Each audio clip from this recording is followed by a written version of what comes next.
आज की क्लास में हम सीखेंगे relationship in MS Access database tables. MS Access की डेटाबेस टेबल्स के बीच में रिलेशनशिप किस प्रकार से बनाते हैं। तो एमएस एक्सेस की टेबल में रिलेशनशिप तीन प्रकार की बनाई जा सकती हैं: one two one relationship, one two many relationship और मैनी टू मैनी रिलेशनशिप। तो आइए एक एक करके समझते हैं कि डेटाबेस के टेबल्स के बीच में किस प्रकार से प्रैक्टिकली इन रिलेशनशिप को बनाया जाता है। डेटाबेस में हमने टेबल्स अलग अलग प्रकार की क्रिएट की थी, उनके बीच में रिलेशनशिप किस प्रकार से बनाएंगे। तो रिलेशनशिप में दो टेबल को आपस में जोड़ा जाता है। अब दो टेबल को आपस में जोड़ने की ज़रूरत क्यों पड़ती है?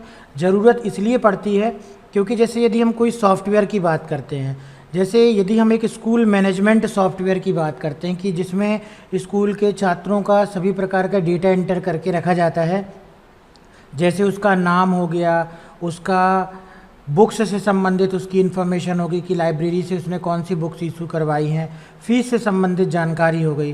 तो यदि इनको अलग अलग टेबल्स में बनाया जाता है, इन सभी डेटा को यदि हम अलग अलग टेबल में स्टोर कराते हैं और जब हम डेटा को देखना चाहते हैं तो टेबल में ये सारे टेबल्स आपस में क्या होने चाहिए? रिलेटेड होने चाहिए। इसी कारण से हमको रिलेशनशिप की ज़रूरत पड़ती है। तो इसके लिए क्या होना चाहिए? इसके लिए जिस भी टेबल को आप रिलेट कर रहे हो, जोड़ रहे हो, दोनों टेबल में एक कॉमन फील्ड होनी चाहिए। तो पहली रिक्वायरमेंट ये हुई कि दोनों टेबल के बीच में कॉमन फील्ड होनी चाहिए जिसमें दोनों का नाम एवं डेटा टाइप एक समान होना ज़रूरी है। जैसे यदि हम स्टूडेंट और कोर्स नाम की दो टेबल जोड़ रहे हैं तो यहाँ पर हमको दोनों टेबल में एक कॉमन फील्ड होनी चाहिए। मान लीजिए वहाँ पर हमने स्टूडेंट आईडी को कॉमन रखा और स्टूडेंट आईडी का डेटा टाइप एक टेबल में यदि नंबर है तो दूसरी टेबल में डेटा टाइप नंबर होना चाहिए, मतलब दोनों टेबल में डेटा टाइप एक समान होना चाहिए।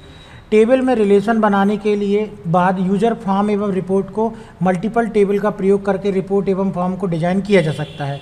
तो आगे के ट्यूटोरियल्स में सीखेंगे कि फॉर्म्स किस प्रकार से क्रिएट किए जाते हैं और रिपोर्ट किस प्रकार से क्रिएट करते हैं। तो फॉर्म और रिपोर्ट को जब हम बनाएंगे तो वहाँ पर हम बहुत सारी टेबल्स का डेटा एक साथ देख सकेंगे और केवल किस कंडीशन पे देख सकेंगे? जब हमने टेबल को आपस में ज्वाइन किया हुआ है, जब हमने आपस को टेबल में रिलेट किया हुआ है। अब रिलेशनशिप क्रिएशन, रिलेशनशिप किस प्रकार से बनाई जाती है? तो दो टेबल के बीच में रिलेशनशिप को दो प्रकार से बनाया जा सकता है। पहला, at table level in the relationship window, menu की सहायता से रिलेशंस बनाना। अभी हम प्रैक्टिकल समझेंगे कि रिलेशनशिप किस प्रकार से बनाई जाती है। और दूसरा, एट द क्वेरी लेवल, मतलब जब हम क्वेरी बनाते हैं तो उस समय भी टेबल में हम रिलेशनशिप बना सकते हैं। तो यहाँ पर यह दिया गया है कि रिलेशनशिप किस प्रकार से बनाई जा सकती है। इसके बाद टाइप्स ऑफ रिलेशनशिप, रिलेशनशिप के प्रकार कितने होते हैं? तो रिलेशनशिप जो होती है वो आपकी निम्नलिखित प्रकार की होती है। पहला है वन टू वन रिलेशनशिप, प्रत्येक टेबल को एक एंटिटी के रूप में निरूपित करते हैं। तो रिलेशनशिप में जो दो टेबल्स होंगी, दोनों टेबल को हम एक एंटिटी कहेंगे। उसके लिए शब्द इस्तेमाल करेंगे एंटिटी। इसे एंटिटी सेट कहते हैं। एंटिटी को स्क्वायर बॉक्स में प्रदर्शित करते हैं। जब दो एंटिटीज़ के मध्य रिलेशनशिप स्थापित करते हैं तब इसे एंटिटी रिलेशनशिप कहते हैं। वन टू वन रिलेशनशिप केवल दो एंटिटी के मध्य का एसोसिएशन है, मतलब संगठन है। यहाँ पर आप देख सकते हो कि जैसे एक महाविद्यालय में प्रत्येक विभाग में एक एचओडी होता है तथा एक एचओडी एक से अधिक विभाग का एचओडी नहीं हो सकता। तो देखिए यहाँ पर इन दोनों टेबल के बीच में जो है यह relation one two one relationship कहलाती है। जैसे यदि हमने अपने एमएस एक्सेस के डेटाबेस में एक डिपार्टमेंट टेबल बनाई और एक एचओडी टेबल बनाई, तो हर एक डिपार्टमेंट का केवल एक ही एचओडी होता है। कोई भी डिपार्टमेंट है उसका एक ही हेड ऑफ द डिपार्टमेंट होता है। इसी कारण से दो वन टू वन रिलेशनशिप को प्रैक्टिकली समझने के लिए हमने एमएस एक्सेस ओपन कर लिया और यहाँ पर हमने डिपार्टमेंट और एचओडी नाम की दो टेबल बना ली। तो यहाँ पर आप देखिए ये एक डिपार्टमेंट नाम की टेबल है, पहले से हमने क्रिएट करके रखी हुई है। अगर इसके हम डिज़ाइन व्यू को देखेंगे तो इस प्रकार से बनी हुई है। इसमें फील्ड हमने ले ली एक डिपार्टमेंट आईडी और उसका डेटा टाइप हमने लेकर रखा है नंबर। इसी प्रकार से हमने एक और फील्ड ली है जिसका नाम है डिपार्टमेंट नेम और उसका डेटा टाइप है टेक्स्ट। तो इस प्रकार से यहाँ पर डिपार्टमेंट टेबल में दो फील्ड हैं और डिपार्टमेंट आईडी को हमने प्राइमरी की बनाया है। किसी भी फील्ड को प्राइमरी की बनाने के लिए इस पर राइट क्लिक करना होता है और प्राइमरी की ऑप्शन पर क्लिक करते हैं, जिससे ये टेबल जो है वो टेबल की ये वाली फील्ड जो है प्राइमरी की बन जाती है, जिसमें भी आप राइट क्लिक करके और इस प्राइमरी की ऑप्शन को चेक करेंगे। अभी प्राइमरी की लगी हुई थी, जैसे ही हमने इसमें क्लिक कर दिया तो ये हट जाएगी, और जैसे हम इस पर फिर से राइट क्लिक करके प्राइमरी की में क्लिक करेंगे तो ये प्राइमरी की लग जाएगी। प्राइमरी की बनाने से क्या फ़ायदा होता है कि जब हम इस टेबल में डिपार्टमेंट में रिकॉर्ड भरेंगे तो ये डिपार्टमेंट आईडी, और डिपार्टमेंट आईडी जो है वो यूनिक रहेगी। चलिए इसके रिकॉर्ड्स को हम देखते हैं किस प्रकार से इसमें रिकॉर्ड भरे हुए हैं। ये रहे हमारे डिपार्टमेंट के रिकॉर्ड 100, इसका डिपार्टमेंट का नाम हमने दे दिया फाइनेंस, 101 डिपार्टमेंट का नाम दे दिया अकाउंट, 102 डिपार्टमेंट का नाम दे दिया एचआर। इसी प्रकार से और भी हमने डिपार्टमेंट के नाम जो है यहाँ पर दे दिए हैं। अब यहाँ पर आप देख सकते हैं कि यदि हमने डिपार्टमेंट आईडी को प्राइमरी की बनाया है तो यहाँ पर हम डुप्लीकेट रिकॉर्ड एंटर नहीं कर सकते। मतलब यदि हम फिर से यहाँ पर 104 देंगे तो वो नहीं एक्सेप्ट करेगा। क्यों नहीं करेगा? क्योंकि वहाँ पर हमने प्राइमरी की उसको लिया हुआ है। तो 1-to-1 रिलेशनशिप को समझने के लिए एक टेबल डिपार्टमेंट नाम की इस प्रकार से बनाई। और जैसा कि हमने उदाहरण में देखा था कि एक डिपार्टमेंट टेबल है और एक एचओडी टेबल है। चलिए एचओडी टेबल की डिज़ाइन व्यू में जा कर के देखते हैं। ये देखिए, इसमें लिया हमने एचओडी आईडी, उसका डेटा टाइप नंबर है, एचओडी नेम है, उसका डेटा टाइप टेक्स्ट है। और जैसे हमने ये देखा था अभी कि जिस भी दो टेबल के बीच में हम 1-to-1 रिलेशनशिप बनाने जा रहे हैं, दोनों में एक कॉमन फील्ड होनी चाहिए। तो दोनों में कौन सी कॉमन फील्ड हो गई? डिपार्टमेंट में भी डिपार्टमेंट आईडी है और एचओडी में भी डिपार्टमेंट आईडी है। तो दोनों में एक रिक्वायरमेंट पूरी हो गई कि दोनों में एक कॉमन फील्ड हो गई। तो यहाँ पर भी हमने इसको प्राइमरी की बना दिया। 1-to-1 रिलेशनशिप में दोनों टेबल में जो कॉमन फील्ड है उसको हमको प्राइमरी की बनाना होता है। तो चलिए प्राइमरी की हमने बना दिया। अब इसमें डेटा देखिए किस प्रकार से भरा हुआ है। तो यहाँ पर हमने एचओडी की आईडी दे दी 200, राकेश कुमार, और डिपार्टमेंट की आईडी 100 है। हमको कहाँ से पता चलेगा ये राकेश कुमार कौन से डिपार्टमेंट का एचओडी है? तो हमको दूसरी टेबल में जा कर के देखना पड़ेगा। रिलेशनशिप बनाने से ये फ़ायदा हुआ कि यहाँ पर हमको डिपार्टमेंट आईडी को इनपुट करना पड़ा, उतना सारा उसका नाम इनपुट नहीं करना पड़ा। नाम जो है, जो अपना डिपार्टमेंट टेबल है उसमें हमारा नाम डिपार्टमेंट का भरा हुआ है। तो ये फ़ायदा हुआ दो टेबल को जोड़ने का। अब चलिए सीखते हैं कि 1-to-1 रिलेशनशिप कैसे बनाते हैं। तो रिलेशनशिप बनाने के लिए टूल्स मेन्यू में जाते हैं और रिलेशनशिप में क्लिक करते हैं। तो ये देखिए यहाँ पर डिपार्टमेंट और एचओडी में हमारी पहले से रिलेशनशिप बनी हुई है। मान लीजिए रिलेशनशिप नहीं हमको चाहिए, हम फिर से बना करके देखना चाहते हैं, तो इसे हम यहाँ से राइट क्लिक करके इस प्रकार से रिलेशनशिप को, बनी हुई रिलेशनशिप को डिलीट भी कर सकते हैं। और मान लीजिए आपको सबसे पहले जब आप टेबल को, जैसे ये रिलेशनशिप विंडो को आप ओपन करेंगे तो यहाँ पर जाकर के आप जैसे रिलेशनशिप में क्लिक करेंगे तो इस प्रकार से खाली विंडो आपको दिखाई देगी। अब यहाँ पर आपको रिलेशनशिप बनाना सीखना है। तो रिलेशनशिप बनाने के लिए सबसे पहले हमको यहाँ पर टेबल डिस्प्ले करना है। टेबल डिस्प्ले करने के लिए आप यहाँ पर मेन्यू में जाइए और शो टेबल बटन में क्लिक करो। अब जिन दो टेबल के बीच में रिलेशनशिप बनाना है उसको सिलेक्ट कर लो। हमको बनाना है डिपार्टमेंट में और एचओडी में। इन दोनों टेबल को हमने सिलेक्ट कर लिया। अब हमको मालूम है कि दोनों टेबल में 1-to-1 रिलेशनशिप बनाना है और दोनों टेबल में हमने डिपार्टमेंट आईडी को कॉमन रखा हुआ है। इस कारण से हम यहाँ पे 1-to-1 रिलेशनशिप बनाने के लिए यहाँ पर माउस पॉइंटर लेकर के आएंगे और इसको ड्रैग करते हुए इस पर छोड़ देंगे। तो आप देखोगे कि रिलेशनशिप को बनाने के लिए एक और विंडो खुलेगी और यहाँ से भी हम फील्ड को सिलेक्ट कर सकते थे, लेकिन ऑटोमेटिक दोनों में जो कॉमन फील्ड है वो ऑटोमेटिक दिखाई दे रही है और यहाँ पर लिख करके आ रहा है 1-to-1 रिलेशनशिप। इस प्रकार से अब हम ये तीनों चेक बॉक्स को चेक कर देंगे। आगे के ट्यूटोरियल्स में हम देखेंगे कि किस प्रकार से इनका इस्तेमाल किया जाता है। इतना करने के बाद यहाँ पर हम क्रिएट बटन पर क्लिक करेंगे तो देख सकते हो कि दोनों टेबल में 1-to-1 रिलेशनशिप बन गई। अब 1-to-1 रिलेशनशिप में डेटा किस प्रकार से इनपुट होगा इसको देखने के लिए इसको क्लोज करेंगे, इसको सेव कर देंगे और यहाँ पर हम डिपार्टमेंट या एचओडी टेबल को जब देखेंगे तो ये देखो, जिसकी डिपार्टमेंट आईडी 100 है, डिपार्टमेंट का नाम फाइनेंस है। अब दोनों टेबल जब जुड़ जाती हैं तो कोई भी आप टेबल ओपन करेंगे 1-to-1 रिलेशनशिप में इस प्रकार से प्लस का सिंबल दिखाई देगा। यहाँ पर क्लिक करोगे तो ये देखो यहाँ पर एचओडी टेबल के रिकॉर्ड जो है जुड़ गया। तो जब दो टेबल के बीच में एक रो का रिकॉर्ड दूसरी टेबल के एक रो से ही जुड़ता है तो उसे 1-to-1 रिलेशनशिप बोलते हैं। तो यहाँ पर दोनों में एक टेबल का एक रिकॉर्ड जो है जुड़ गया है, इसे 1-to-1 रिलेशनशिप बोलेंगे। दूसरे प्रकार की रिलेशनशिप है 1-to-मैनी रिलेशनशिप। तो वन टू मैनी रिलेशनशिप में दो एंटिटीज़ के मध्य एक से अधिक रिलेशनशिप हो सकती है। जैसे उदाहरण के रूप में एक कोर्स में बहुत सारे छात्र पंजीकृत हो सकते हैं, मतलब कोई भी एक कोर्स है उसमें बहुत सारे छात्र रजिस्ट्रेशन करा सकते हैं। तो अब यहाँ पर यदि दो टेबल है, यहाँ पर पिक्चर के द्वारा बताया गया है कि एक कोर्स नाम की हमने टेबल बनाई है और एक हमने स्टूडेंट नाम की टेबल बनाई है।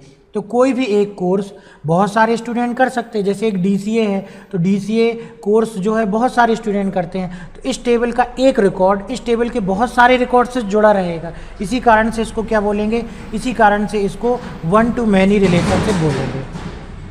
और वन टू मैनी रिलेशनशिप अब देखते हैं हम कि प्रैक्टिकल किस प्रकार से किया जाएगा। तो वन टू मैनी रिलेशनशिप को समझने के लिए फिर से जो है हम अपने एमएस एक्सेस में जाते हैं और यहाँ पर आप देखेंगे वन टू मैनी रिलेशनशिप के लिए हमने भी यहाँ पर कोर्स नाम की और स्टूडेंट नाम की दोनों टेबल पहले से बनाई हुई हैं। यहाँ पर आप देखिए कोर्स है, कोर्स में जाएंगे और इसके डिज़ाइन व्यू में देखेंगे तो यहाँ पर दो फील्ड हमने ली है, एक है कोर्स आईडी उसका डेटा टाइप नंबर है और एक फील्ड है कोर्स नेम उसका डेटा टाइप टेक्स्ट है। इसमें देखिए किस प्रकार से हमने रिकॉर्ड भर के रखे हुए हैं। एक चीज़ और इसमें देखने की बात है वो ये है कि यहाँ पर कोर्स आईडी को हमने प्राइमरी की किया हुआ है। इसी प्रकार से जो दूसरी टेबल है स्टूडेंट आईडी, इसके पहले हम कोर्स में ज़रा रिकॉर्ड्स देख लें किस प्रकार से हैं। इस प्रकार से हैं, कोर्स के अलग अलग नाम दिए गए हैं और प्रत्येक कोर्स को एक आईडी स्पेसिफाई कर दी गई है। अब हम यहाँ पर आकर के देखते हैं जो स्टूडेंट टेबल है इसमें किस प्रकार से फील्ड बनी है। ये देखिए इसमें स्टूडेंट आईडी हमने लेकर के रखा है और कोर्स आईडी, मतलब जो स्टूडेंट टेबल है उसमें हम कोर्स को डीसीए बार बार रिपीट ना करके आईडी को रिपीट करेंगे, तो हम डीसीए लिखने से जो है बच जाएंगे। तो यहाँ पर हमने कोर्स की आईडी ले ली, उसका भी डेटा टाइप हमने यहाँ पर नंबर लेके रखा है, नेम एड्रेस और जो भी और स्टूडेंट की जानकारी लेना चाहते हैं वो भी हम ले सकते हैं। लेकिन देखो वन टू मैनी रिलेशनशिप में क्या होता है कि केवल एक टेबल में प्राइमरी की बनाते हैं और दूसरे टेबल में हमने कोर्स आईडी को प्राइमरी की नहीं बनाया है, क्योंकि मैनी वाला जो पक्ष है उसमें हम प्राइमरी की इस्तेमाल नहीं करेंगे। अब इसमें देखिए रिलेशनशिप बनाने के लिए हम टूल्स में जाते हैं, रिलेशनशिप में क्लिक करते हैं। अब हमको वन टू मैनी रिलेशनशिप किन दो टेबल में बनाना है, स्टूडेंट और कोर्स में। तो हम यहाँ पर सिलेक्ट कर लेते हैं टेबल को और यहाँ पर हम लेकर के जाते हैं कोर्स टेबल और इसी प्रकार से हम लेकर के जाते हैं स्टूडेंट टेबल। ये दोनों टेबल आ गई हमारी, जहाँ भी इसको ड्रैग करना है कर सकते हैं। अब हमारा रिलेशनशिप किस प्रकार से बनाना है, वन टू मैनी रिलेशनशिप बनेगा। तो ये कोर्स आईडी को हम ड्रैग करते हुए ये दूसरी टेबल की कोर्स आईडी पर ही लेकर के जाएंगे, क्योंकि रिलेशनशिप के लिए मालूम है हमको दोनों टेबल में कॉमन फील्ड होनी चाहिए। तो ये कोर्स आईडी से कोर्स आईडी को हमने जोड़ा और फिर से देखो ये ऑटोमेटिक ये बॉक्स खुला, इसमें कोर्स आईडी दोनों में आ गई, तीनों को हमने चेक कर दिया और देखो रिलेशनशिप भी दिख रहा है one two many relationship. Create button में हम क्लिक करेंगे तो वन टू मैनी रिलेशनशिप के समय में इस प्रकार से वन और मैनी साइड वाले में इन्फिनिटी का निशान इस प्रकार से दिखाई देगा। इससे पता चलता है कि ये वन टू मैनी रिलेशनशिप बन चुकी है। अब जरा इसके टेबल के रिकॉर्ड्स को देखते हैं।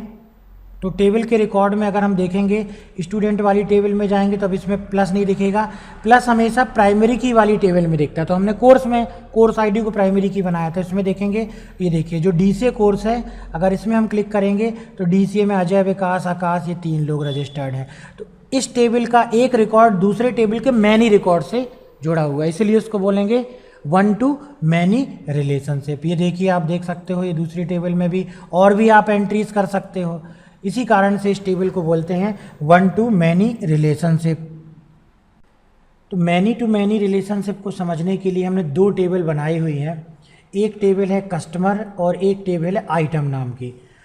तो जैसे जब हम किसी दुकान में जाते हैं तो कोई एक कस्टमर बहुत सारे आइटम्स को खरीद सकता है। मान लीजिए वो कोई किराना दुकान में गया तो वो साबुन भी खरीदेगा, वो सोप भी खरीद और कुछ भी चीज़ें खरीदेगा, ऑयल भी खरीद लेगा, है ना, टूथपेस्ट भी खरीद लेगा। और उसी प्रोडक्ट को टूथपेस्ट है जैसे बहुत सारे कस्टमर भी खरीद सकते हैं। तो जो 2 टेबल हैं, एक आइटम टेबल हो गई और एक कस्टमर टेबल हो गई, इन दोनों के बीच में जो है रिलेशनशिप बनेगा मैनी टू मैनी रिलेशनशिप। तो इसके लिए ये देखिए 2 टेबल हमारी है, एक कस्टमर टेबल है। कस्टमर टेबल के डिज़ाइन व्यू में देखेंगे हम तो हमने यहाँ पे कस्टमर आईडी को डेटा टाइप नंबर रखा है, कस्टमर का नाम इनपुट कराएंगे इस टेबल में और एड्रेस इनपुट कराएंगे। तो इस प्रकार से ये कस्टमर टेबल हो गई। अगर इसके रिकॉर्ड्स देखेंगे ये देखो इसकी आईडी ये है, उसका नाम ये है और उसका एड्रेस ये है। इस प्रकार से जो दूसरी टेबल आइटम उसको आप देखेंगे तो इस प्रकार से उसमें आइटम आईडी हमने लिया है, नंबर, आइटम का नेम और प्राइस। अब हम ये दोनों टेबल के बीच में मैनी टू मैनी रिलेशनशिप बनाएंगे। तो मैनी टू मैनी रिलेशनशिप बनाने के लिए देखिए हमको करना क्या होगा। मैनी टू मैनी रिलेशनशिप में चूँकि दोनों टेबल में एक कॉमन फील्ड नहीं होगी, इसी कारण से एक और टेबल बनाई जाती है जिसे जंक्शन टेबल बोलते हैं। और इन दोनों टेबल को जोड़ने के लिए दोनों की प्राइमरी की वाली को हमको यहाँ पर रखना पड़ता है। तो देखिए इसमें कस्टमर आईडी को और आइटम आईडी को हमने दोनों को इसमें रखा हुआ है। तो इस प्रकार से दोनों टेबल के बीच में एक और टेबल बनानी पड़ती है। कस्टमर टेबल से कस्टमर आईडी आएगी इस टेबल में और आइटम टेबल से आइटम आईडी आएगी। तो ये जो कस्टमर आईडी टेबल है उसको जंक्शन टेबल बोलेंगे। दोनों टेबल को आपस में कस्टमर और आइटम टेबल को आपस में जोड़ने के लिए जो टेबल बनाई गई उसको यहाँ पर ये जंक्शन टेबल बोलेंगे। अब देखिए इनके बीच में रिलेशनशिप किस प्रकार से बनाया जाएगा। रिलेशनशिप बनाने के लिए टूल्स में जाएंगे, रिलेशनशिप में जाएंगे और फिर से शो टेबल में क्लिक करेंगे। अब यहाँ पर हम क्लिक कर देंगे, ये कस्टमर टेबल को हमको जोड़ना है, इसी प्रकार से आइटम टेबल को जोड़ना है। अब इन दोनों के बीच में रिलेशनशिप बनाने के लिए एक और हमने जंक्शन टेबल बनाई थी, कस्टमर और आइटम। इसका नाम इस प्रकार से दे दिया क्योंकि ये दोनों टेबल के बीच में इस प्रकार से बनेगी, इसी कारण से इस टेबल का नाम इस प्रकार से दे दिया हमने। तो ये कहलाती है मैनी टू मैनी रिलेशनशिप। अब आप यहाँ पर देखेंगे कि यहाँ से ये प्राइमरी की है, तो इस टेबल का ये जा कर के इस जंक्शन टेबल के इससे जुड़ जाएगा। इन दोनों के बीच में ये वन टू मैनी रिलेशनशिप बन जाएगा। ये देखिए अब कस्टमर और इस टेबल जंक्शन टेबल के बीच में वन टू मैनी रिलेशनशिप बन गया। और इसी प्रकार से इस आइटम आईडी में आकर के इसमें हम जोड़ देंगे और इस प्रकार से तीनों को चेक कर देंगे, क्रिएट में क्लिक कर देंगे तो वन टू मैनी रिलेशनशिप इस टेबल में बन गया। तो ये बीच की जो टेबल है वो इसका इस्तेमाल कर इस चीज़ का काम कर रही है, इस कस्टमर और आइटम टेबल के बीच में मैनी टू मैनी रिलेशनशिप बनाने का कार्य कर रही है। अब इसमें अगर आप डेटा देखेंगे, इसको क्लोज करके सेव कर लेते हैं, तो अगर आप इसका डेटा देखेंगे अब कस्टमर टेबल में, तो ये देखिए अजय है, एड्रेस उसका बरेला है, वो देखिए कई प्रकार के आइटम खरीद सकता है। इसी प्रकार से अगर आप आइटम टेबल में जाएंगे तो आइटम टेबल में आप देखेंगे कि जैसे ये 400 है, वो भी कई कस्टमर ने खरीदा है। मतलब एक आइटम को कई कस्टमर ने खरीदा है या एक कस्टमर ने उसी प्रकार के कई आइटम खरीदा। तो यहाँ पर कहना चाहिए कि दोनों टेबल के बीच में मैनी टू मैनी रिलेशनशिप हमने बना ली है। तो ये थी आपकी मैनी टू मैनी रिलेशनशिप।